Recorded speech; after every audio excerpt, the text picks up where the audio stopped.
Aku cinta padamu Tuhan.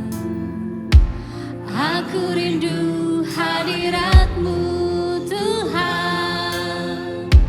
Aku ingin selalu dekat padamu, menikmati kehadiran-Mu. Ku nyanyi Hosana bagi Rajaku yang duduk di tahta. Aku mulia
kemuliaan dan syukur kami Tuhan. Terima kasih Yesus, terima kasih.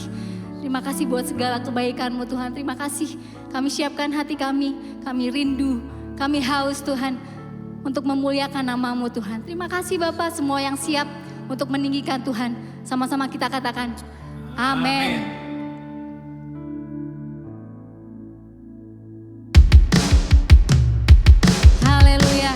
Kemuliaan buat Tuhan Yesus. Dia yang layak ditinggikan, Dia yang layak dimuliakan. Amin. Boleh tepuk tangan di atas kepala, yuk. Sama-sama katakan. Terpujilah nama-Mu Tuhan, kuat dan penuh kemuliaan. Satu suara kami nyatakan, kebesaran-Mu tetap selamanya. Terpujilah Tuhan, terpujilah nama-Mu Tuhan. Kau ajaib, ajaib dan penuh keagungan. Satu hati kami nyatakan, kerajaan-Mu kekal selamanya.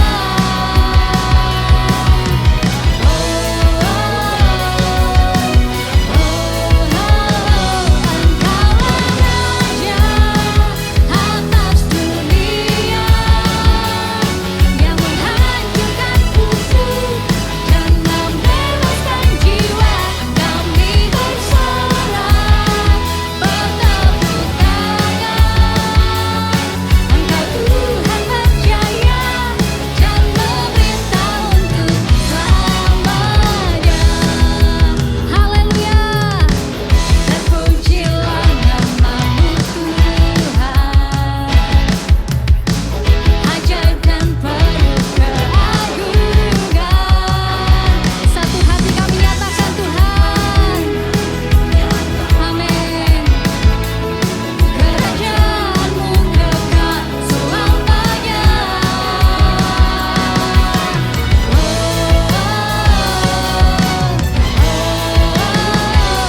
Engkaulah Raja atas dunia, yang menghancurkan kufur dan membebaskan jiwa. Kami bersorak bertepuk tangan. Engkau Tuhan berjaya dan memerintah untuk. Engkaulah Raja. Haleluya Yesus, amin Tuhan. Dan membebaskan jiwa. Kami bersorak. Haleluya. Engkau Tuhan berjaya dan memerintah untuk. Engkaulah Raja atas dunia. Haleluya. Yang menghancurkan kutuk dan membebaskan jiwa.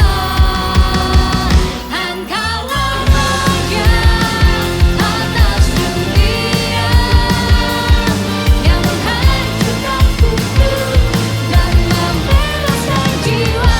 Kami bersorak bertepuk tangan. Engkau Tuhan berjaya. Katakan Engkaulah Raja. Haleluya Yesus, amin Tuhan. Yang menghancurkan kutuk dan membebaskan jiwa. Kami bersorak bertepuk tangan. Engkau Tuhan berjaya dan memerintah untuk selamanya. Haleluya. Kemuliaan sorak-sorai buat Tuhan. Haleluya Yesus. Terima kasih Tuhan.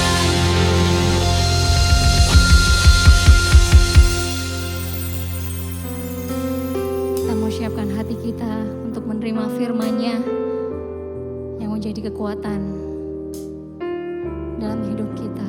Terima kasih Yesus.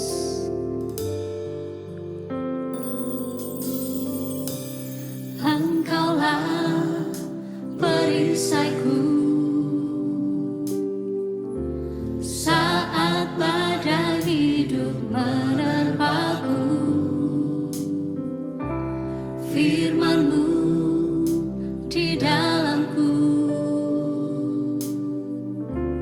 pulihkan jiwaku.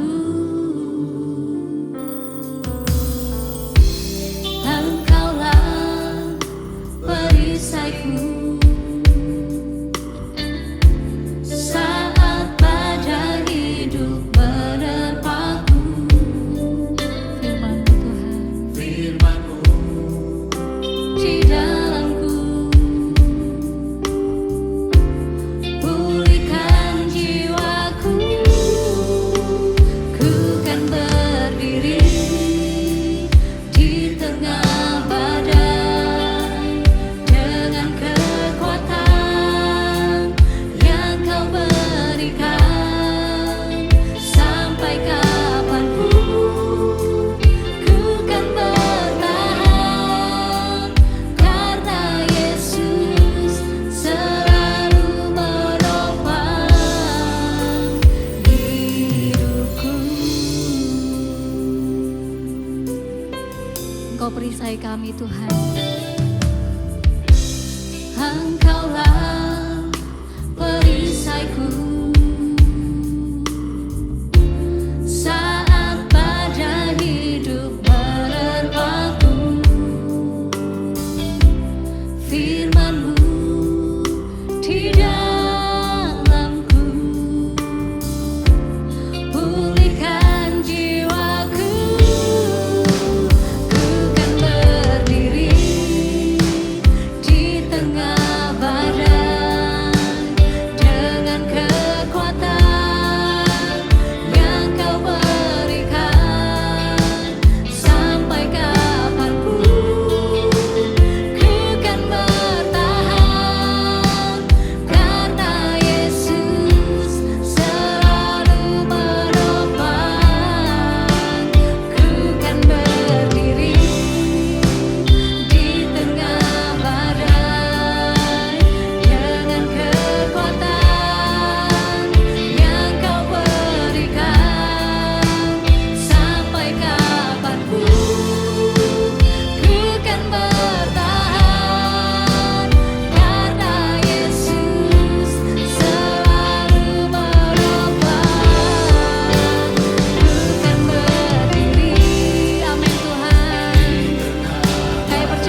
karena Engkau ada dalam hidup kami Tuhan.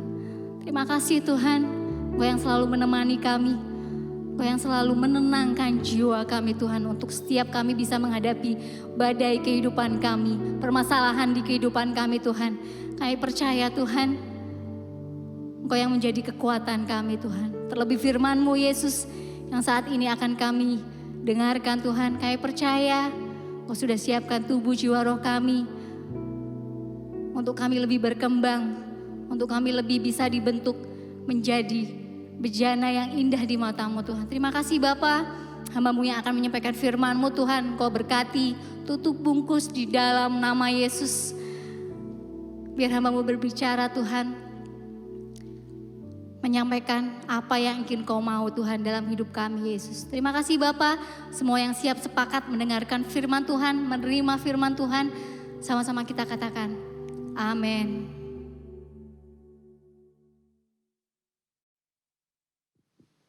Puji Tuhan, Shalom Bapak Ibu Saudara Jemaat GSPDI Philadelphia Hayamuruk.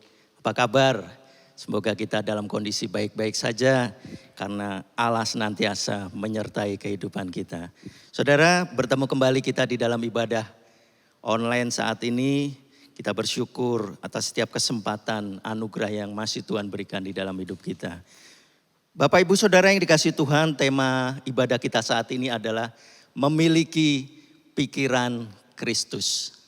Memiliki pikiran Kristus yang kita akan ambil bahannya dari 1 Korintus pasal 2 ayat 6 sampai 16. Tidak usah kita baca semua nanti, tetapi kita perlu untuk membahas di dalam satu perikop supaya kita tidak kehilangan konteks atau maksud dari penulis di dalam 1 Korintus ini.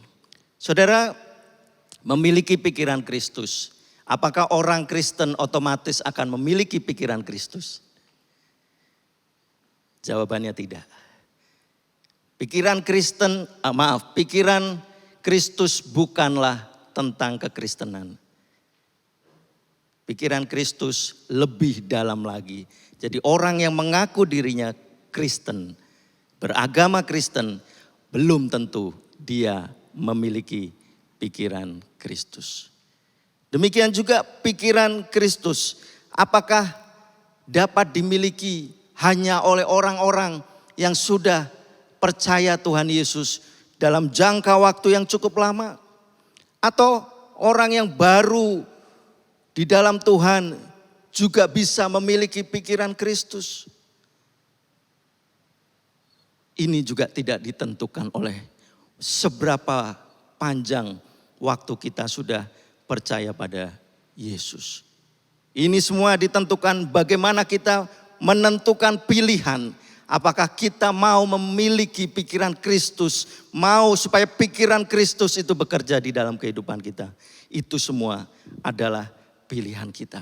Tidak ditentukan oleh seberapa panjang waktu kita sudah menjadi orang Kristen. Saudara, kita akan baca terlebih dahulu sebagai ayat awal kita di dalam 1 Korintus pasal 2 ayat yang ke-16. 1 Korintus pasal 2 ayat yang ke-16. Demikian firman Tuhan. Sebab siapakah yang mengetahui pikiran Tuhan sehingga ia dapat menasehati dia. Tetapi kami memiliki pikiran Kristus. Saya ulangi di bagian yang B. Tetapi kami memiliki pikiran Kristus. Saudara, di dalam Kamus Besar Bahasa Indonesia, pikiran memiliki arti beberapa. Ada arti pikiran yaitu hasil berpikir, lalu juga ada akal, ingatan, angan-angan, gagasan, niat, dan maksud. Itu adalah arti dari pikiran. Secara umum, bahasa Indonesia menerjemahkan pikiran atau arti dari pikiran adalah seperti tadi. Tetapi apakah pikiran yang dimaksud di dalam 1 Korintus pasal 2 ayat 16 bagian B ini sama dengan apa yang diterjemahkan di dalam Kamus Bahasa Indonesia. Kita akan lihat dan kita akan sedikit mungkin agak mendalami apa yang kita bahas pada saat ini, Bapak Ibu Saudara. Kita akan lihat terlebih dahulu, memiliki pikiran Kristus. Apa arti memiliki? Di sini dipakai kata eko, yang artinya adalah apa saudara? Yang pertama, memiliki arti memakai. Sebagai contoh, ketika saya memiliki baju, punya baju, tetapi saya harus memakai baju itu. Bukan sekedar saya punya baju itu, tetapi saya harus memakai baju itu. Itulah arti yang pertama dari memiliki. Lalu arti yang selanjutnya adalah mengacu atau berpedoman. Jadi memiliki arti atau pengertian mengacu atau berpedoman. Dan arti yang ketiga adalah berpegang teguh. Jadi memiliki pikiran Kristus artinya kita berpegang teguh pada pikiran Kristus. Lalu selanjutnya apa arti pikiran saudara? Di sini dipakai kata nous. Yang pertama adalah pemahaman. Lalu arti yang kedua adalah kapasitas atau daya tampung kebenaran spiritual. Lalu arti pikiran yang selanjutnya adalah mengenali kebaikan dan membenci kejahatan. Itu pengertian dari pikiran. Dan yang terakhir, pengertian atau arti dari pikiran adalah kekuatan untuk mempertimbangkan dan menilai dengan bijaksana. Jadi di sini arti atau pengertian pikiran memiliki makna yang lebih dalam. Bukan sekedar hasil berpikir, bukan sekedar maksud angan-angan, tetapi lebih dalam lagi. Karena di sini adalah pikiran Kristus. Nah saudara, lalu apa yang perlu kita pahami tentang pikiran Kristus ini? Apakah pikiran Kristus sama dengan pikiran manusia? Karena Kristus pernah tinggal dan hidup di dunia, apakah pikirannya sama dengan pikiran manusia di dunia ini? Kita akan lihat berdasarkan 1 Korintus pasal 2 ayat 6 sampai 16 tadi. Yang pertama saudara, pikiran Kristus adalah hal yang berbeda dengan pikiran manusia atau duniawi. Di dalam 1 Korintus pasal 2 ayat 5 dan 6 di sini disebutkan, baik perkataanku maupun pemberitaanku tidak kusampaikan dengan kata-kata hikmat yang meyakinkan, tetapi dengan keyakinan akan kekuatan roh, supaya iman kamu jangan bergantung pada hikmat manusia, tetapi pada kekuatan Allah. Sungguh pun demikian kami memberitakan hikmat di kalangan mereka yang telah matang, yaitu hikmat yang bukan dari dunia ini dan yang bukan dari penguasa dunia ini, yaitu penguasa-penguasa yang akan ditiadakan. Jadi pikiran Kristus bukanlah pikiran yang sama dengan pikiran manusia. Bukanlah pikiran yang sama dengan pikiran dunia ini saudara. Sebagai contoh, di dalam Markus pasal 8 ayat 33 di situ disebutkan, maka berpalinglah Yesus dan sambil memandang murid-muridnya, ia memarahi Petrus katanya, enyahlah iblis, sebab engkau bukan memikirkan apa yang dipikirkan Allah, melainkan apa yang dipikirkan manusia. Ada perbedaan pola pikir. Petrus berusaha untuk menghalangi Yesus menderita, tetapi pikiran Allah berbeda. Memang Yesus diutus ke dunia ini untuk mengalami penderitaan bahkan sampai mati di kayu salib. Itulah perbedaan antara pikiran manusia dan pikiran Allah. Jadi yang pertama, pikiran Kristus berbeda dengan pikiran manusia atau dunia. Lalu yang kedua saudara, pikiran Kristus melibatkan hikmat dari Allah. Di dalam 1 Korintus pasal 2 ayat yang ke-7 disebutkan, tetapi yang kami beritakan ialah hikmat Allah yang tersembunyi dan rahasia yang sebelum dunia dijadikan telah disediakan Allah bagi kemuliaan kita. Jadi pikiran Kristus adalah melibatkan hikmat dari Allah. Bahkan hikmat itu adalah hikmat yang tersembunyi sebelumnya. Tetapi karena kecintaan Allah akan manusia, Dia kirim Yesus Kristus ke dunia ini untuk mengungkapkan, menyampaikan hikmat Allah yang tersembunyi sebelum dunia dijadikan untuk diberitakan kepada kita orang-orang yang percaya. Di sini disebutkan telah disediakan Allah bagi kemuliaan kita. Lalu saudara yang ketiga apa?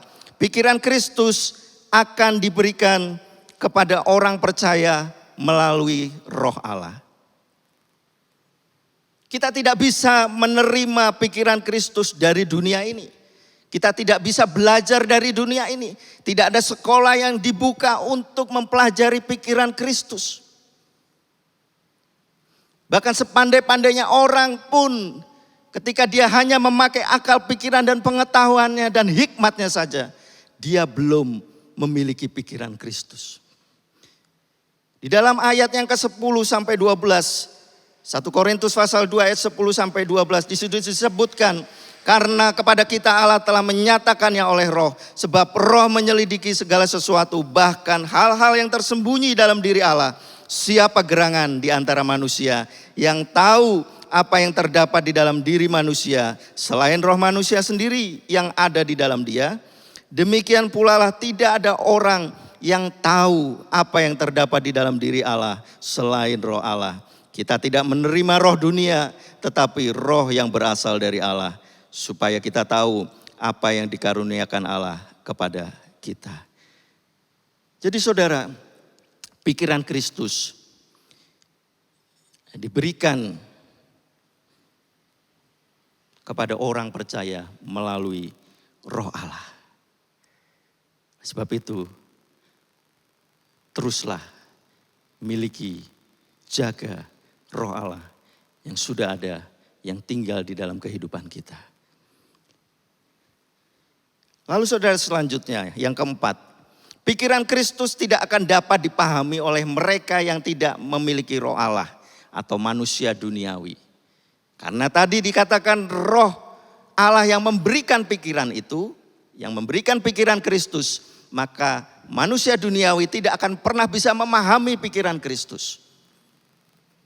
Di dalam ayat yang ke-14 dikatakan, tetapi manusia duniawi tidak menerima apa yang berasal dari Roh Allah, karena hal itu baginya adalah suatu kebodohan dan ia tidak dapat memahaminya, sebab hal itu hanya dapat dinilai secara rohani. Saudara, pentingnya memiliki Roh Allah, pentingnya hidup dikuasai Roh Allah, supaya kita bisa memahami hikmat Allah, supaya kita bisa mengerti pikiran Allah.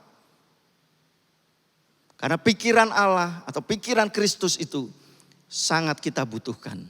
Sangat kita perlukan untuk kita bisa menjalani kehidupan kita sesuai dengan apa yang menjadi tujuan Allah di dalam kehidupan kita.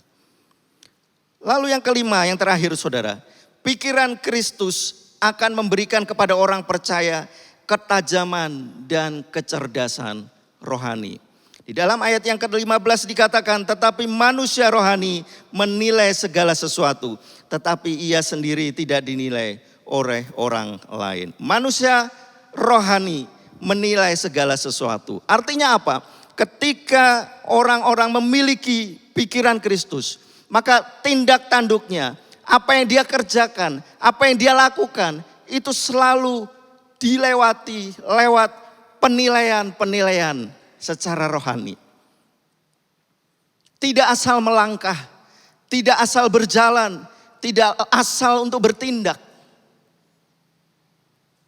Tetapi dilewati dengan suatu penilaian-penilaian yang dikerjakan oleh pikiran Kristus. Saudara, dari hal yang sudah kita bahas tadi, pengertian atau apakah itu pikiran Kristus, maka ada hal yang sangat penting yang harus kita pahami, bahwa kita sangat membutuhkan pikiran Kristus. Kita sangat membutuhkan untuk selalu memiliki pikiran Kristus di dalam kehidupan kita. Apa saudara pentingnya kita memiliki pikiran Kristus? Yaitu kita dapat mengerti dan memahami hikmat Allah yang tersembunyi dan rahasia bagi manusia duniawi. Tetapi dengan pikiran Kristus, maka kita dimampukan oleh Allah untuk memahami dan mengerti hikmat dari Allah. Lalu kita akan sanggup menerima penyataan Allah. Ketika Allah menyatakan sesuatu, Allah yang tidak terbatas itu, Allah yang luar biasa, yang memiliki segalanya, tetapi ingin menyampaikan penyataannya kepada manusia yang terbatas, maka pikiran Kristus akan sanggup untuk memampukan kita mengerti dan memahami penyataan Allah. Lalu kita akan mengerti dan memahami apa yang dikaruniakan Allah di dalam kehidupan kita, saudara. Sebagai tubuh Kristus, kita memiliki karunia yang berbeda-beda. Dengan pikiran Kristus kita akan mengerti apa yang menjadi karunia kita, pribadi, lepas pribadi. Dan pentingnya pikiran Kristus adalah kita bisa mengerti dan memahami tujuan Allah di dalam kehidupan kita. Kita tidak sembarangan hidup. Kita tidak hanya asal menjadi orang Kristen. Tetapi kita akan tahu apa yang menjadi keinginan Tuhan, tujuan Tuhan di dalam kehidupan kita. Lalu pertanyaannya saudara, bagaimana kita memiliki pikiran Kristus? Yang pertama di sini adalah kita harus mengisi secara terus-menerus dan konsisten pikiran kita dengan firman Allah. Kita harus terus-menerus memperbaharui pikiran kita dengan firman Allah. Kita harus update terus pikiran kita dengan firman Allah. Karena disitulah pikiran kita akan bisa sinkron, akan bisa selaras sejalan dengan pikiran dari Allah. Seberapa sering kita mengisi pikiran kita dengan firman Allah? Setiap hari sudahkah kita mengupdate pikiran kita, memperbaharui pikiran kita secara terus-menerus dengan firman Allah? Firman Allah bukan sekedar tulisan, tetapi di sini ada kuasa yang sanggup memperbaharui pikiran kita yang terbatas menjadi bisa sinkron, selaras dengan pikiran Allah yang tidak terbatas. Lalu saudara, bagaimana memiliki pikiran Kristus? Yang kedua adalah pertahankan terus otoritas firman Allah dalam kehidupan kita. Jadikan firman Allah itu pemimpin kita, yang mengarahkan kita, yang menuntun kita, sebagai acuan kita, seperti di awal kita sudah bahas tadi, sebagai pedoman kita. Bukan sekedar kita miliki, tetapi kita pakai firman Allah itu di dalam kehidupan kita. Maka kita di dalam proses kehidupan kita akan terisi. Kehidupan kita akan memiliki pikiran Kristus yang tidak didapat dengan instan. Tetapi itu adalah suatu proses bagaimana kita selalu hidup, menghidupi firman Allah di dalam kehidupan kita. Nah saudara, sebagai akhir dari pemberitaan firman Tuhan pada saat ini, kita akan baca ayat terakhir. Bagaimana pikiran Kristus direalisasikan di dalam kehidupan kita. Filipi pasal 4 ayat yang ke-8. Jadi akhirnya saudara-saudara, semua yang benar, semua yang mulia, semua yang adil, semua yang suci, semua yang manis, semua yang sedap didengar, semua yang disebut kebajikan dan patut dipuji, pikirkanlah semuanya itu. Realisasikan pikiran Kristus. Bukan sekedar kita memiliki, tetapi pakailah itu untuk kita mengerti dan memahami apa yang menjadi tujuan Tuhan di dalam kehidupan kita. Tuhan Yesus memberkati. Amin. Sungguh indah karanya, sungguh menakjubkan. Sungguh aja tuh dimengerti, lebih dari semua yang ada. Hikmatmu tiada terselami, kasihmu dalam tak terduga. Kau sungguh indah tiada taranya, mulia dan berkuasa. Ku kagum hormat akan Kau, ku kagum hormat akan Kau. Kau Allah yang layak dipuji, ku kagum akan Engkau. Ku kagum hormat akan Engkau, ku kagum hormat akan Engkau. Kau Allah yang layak dipuji, ku kagum akan Engkau.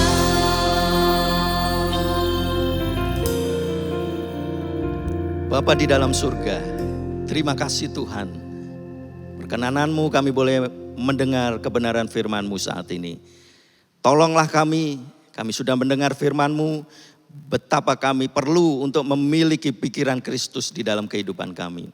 Kami tahu pikiran kami terbatas, kami tahu pikiran kami sangat tidak mungkin menjangkau pikiran-Mu. Oleh sebab itu kami perlu memiliki pikiran Kristus supaya kami dapat mengerti dan paham apa yang menjadi isi hati Tuhan, apa yang menjadi tujuan Tuhan di dalam kehidupan kami. Oleh sebab itu biarlah Tuhan, lewat pikiran Kristus yang kami miliki, kami boleh dibawa kepada tujuan Allah yang kekal dan mulia di dalam hidup kami. Dan jugalah dengan pikiran Kristus yang ada Tuhan, akan menolong kami untuk kami memahami pola pikir Allah yang tidak terbatas itu terhadap pikiran kami yang masih terbatas ini Tuhan. Terima kasih Bapa di dalam surga. Roh Kudus terus urapi kami, bentuk kami seturut dengan apa yang menjadi kehendak Tuhan. Terima kasih Bapa, di dalam nama Tuhan Yesus Kristus kami naikkan doa ucapan syukur kami. Haleluya. Amin. Puji nama Tuhan. Saya akan membacakan salinan surat keputusan nomor skep 08 sampai dengan 071 garis miring I dan E garis miring MP titik GSPDI garis miring 9 Romawi garis miring 2020 tentang pengangkatan Gembala Jemaat Gereja Sidang Pantekosta di Indonesia, Jemaat Philadelphia HW Yogyakarta, Jemaat Philadelphia Sleman, Jemaat Philadelphia CIP Bantul, Jemaat Philadelphia El Rohi DI Yogyakarta. Dengan rahmat Allah Bapa, Putra dan Roh Kudus yaitu Tuhan Yesus Kristus, Majelis Pusat Gereja Sidang Pantekosta di Indonesia menimbang A. Dasar firman Tuhan dalam Matius 9 ayat 37 bahwa tuaian memang banyak tetapi pekerja sedikit. B. Program umum pelayanan dan kesaksian GSPDI. Mengingat butir 1 anggaran rumah tangga Gereja Sidang Pantekosta di Indonesia pasal 4 ayat yang pertama, butir 2 peraturan GSPDI pasal 5, pasal 6 dan pasal 23 memperhatikan surat rekomendasi Majelis Daerah Philadelphia 5 nomor SR 003 sampai dengan SR 007 garis miring I garis miring MDF 5 GSPDI garis miring 8 Romawi garis miring 2020 memutuskan menetapkan 1. Mengangkat Pendeta Lianawati Sutrisno sebagai Gembala Senior Gereja Sidang Pantekosta di Indonesia, Jemaat Philadelphia HW Yogyakarta. Pendeta Mus Arif Haryawan MTH sebagai Gembala Gereja Sidang Pantekosta di Indonesia, Jemaat Philadelphia HW Yogyakarta. Berikutnya, Pendeta Yan Thomas sebagai Gembala Gereja Sidang Pantekosta di Indonesia, Jemaat Philadelphia Sleman DI Yogyakarta. Berikutnya, Pendeta Maroloan Hutahian sebagai Gembala Gereja Sidang Pantekosta di Indonesia, Jemaat Philadelphia CIP Bantul. Dan berikutnya, Pendeta Muda Lina Aryani sebagai Gembala Gereja Sidang Pantekosta di Indonesia, Jemaat Philadelphia El Rohi Yogyakarta. Baik Bapak-Bapak yang terhormat yang akan dilantik dalam penggembalaan GSPDI di Yogyakarta, silahkan mengulangi apa yang saya katakan. Teks ucapan janji jabatan.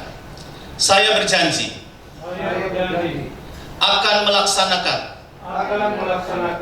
tugas-tugas sebagai gembala jemaat yang diberikan kepada saya dengan penuh rasa tanggung jawab kepada Tuhan Yesus Kristus dan kepada Gereja Sidang Pantekosta di Indonesia serta kepada jemaat Tuhan yang dipercayakan kepada saya untuk dilayani di dalam nama Bapa, Putra, dan Roh Kudus, yaitu Tuhan Yesus Kristus. Janji ini saya ucapkan. Puji Tuhan. Selanjutnya kata-kata pelantikan oleh Ketua Umum Gereja Sidang Pantekosta di Indonesia. Saya dengan hormat Bapak Pendeta Paul Daniel Mas. Dengan ini kami Majelis Pusat Gereja Sidang Pantekosta di Indonesia melantik Pendeta Liana Wati Sutrisno sebagai Gembala Senior GSPD Jemaat Philadelphia HW Yogyakarta, Pendeta Mus Arif Haryawan MTH sebagai Gembala GSPD Jemaat Philadelphia HW Yogyakarta, Pendeta Yan Thomas sebagai Gembala GSPD Jemaat Philadelphia Sleman DI Yogyakarta, Pendeta Maroloan Hutahian sebagai Gembala GSPD Jemaat Philadelphia CIP Bantul Yogyakarta, Pendeta Muda Lina Aryani sebagai Gembala GSPD Jemaat Philadelphia El Rohi Yogyakarta di dalam nama Bapa, Putra, dan Roh Kudus, yaitu Tuhan Yesus Kristus. Amin. Shalom Bapak Ibu saudara yang kasih Tuhan dimanapun Anda berada, dalam kondisi sehat karena kemurahan Tuhan. Saya sampaikan pengumuman yang ada. Saya sampaikan ucapan terima kasih dari Ibu Gembala Pendeta Liana Wati Sutrisno bersama seluruh hamba Tuhan yang mendukung pelayanan firman, juga majelis dan pengurus gereja. Kami sampaikan ucapan terima kasih kepada Bapak, Ibu, Saudara yang sudah memberikan kepercayaan pelayanan kepada kami semua, juga memberikan dukungan baik berupa doa maupun dukungan dana demi kelangsungan pelayanan di gereja ini.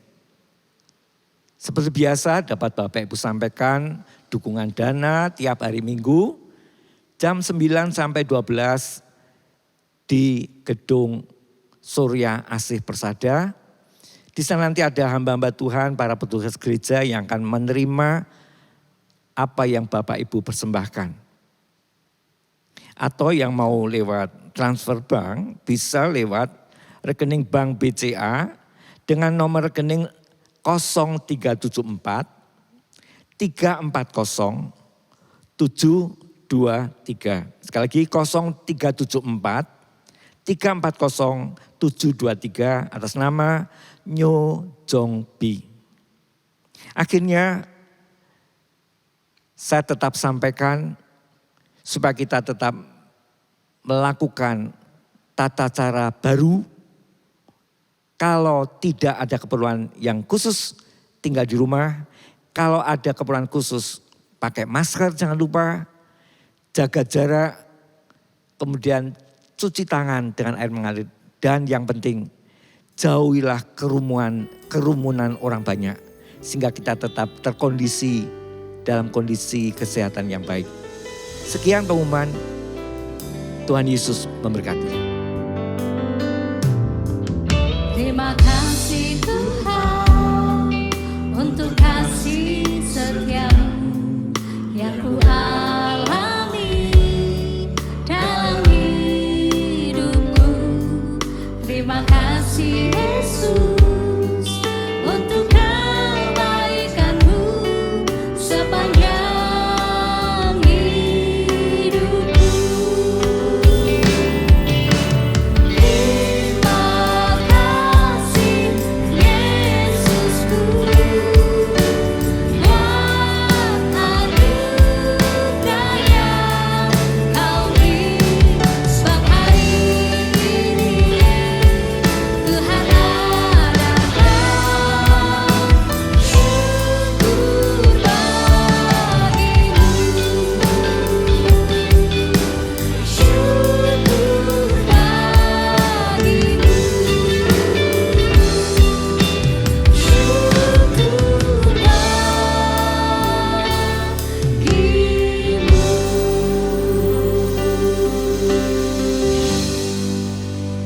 Bapa di dalam surga, di akhir ibadah ini Tuhan, kami menyerahkan setiap jemaat-Mu yang telah mengikuti ibadah online ini.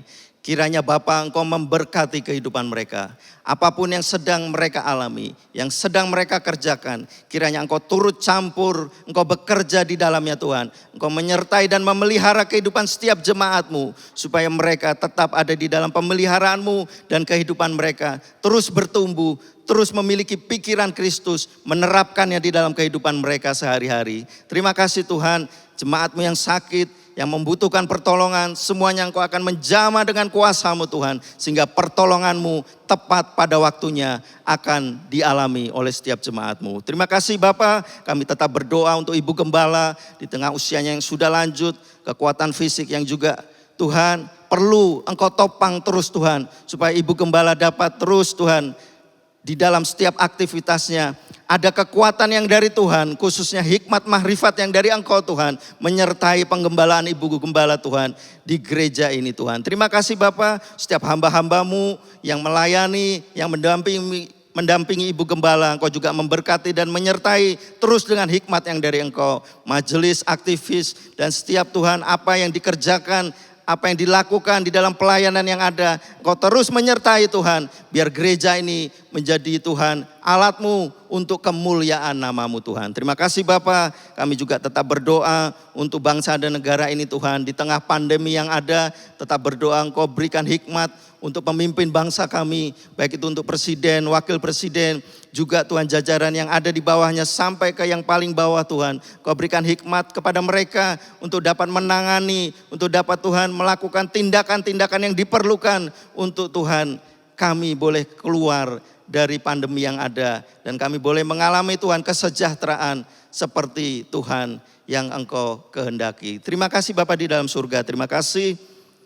Dan saudara-saudara yang dikasihi Tuhan, terimalah berkat dari Allah Bapa, kasih sayang dari Tuhan kita Yesus Kristus, serta penyertaan persekutuan Roh Kudus mulai saat ini sampai Tuhan datang yang kedua kali. Kami terima berkat-Mu dengan ucapan syukur di dalam nama Tuhan Yesus Kristus. Haleluya.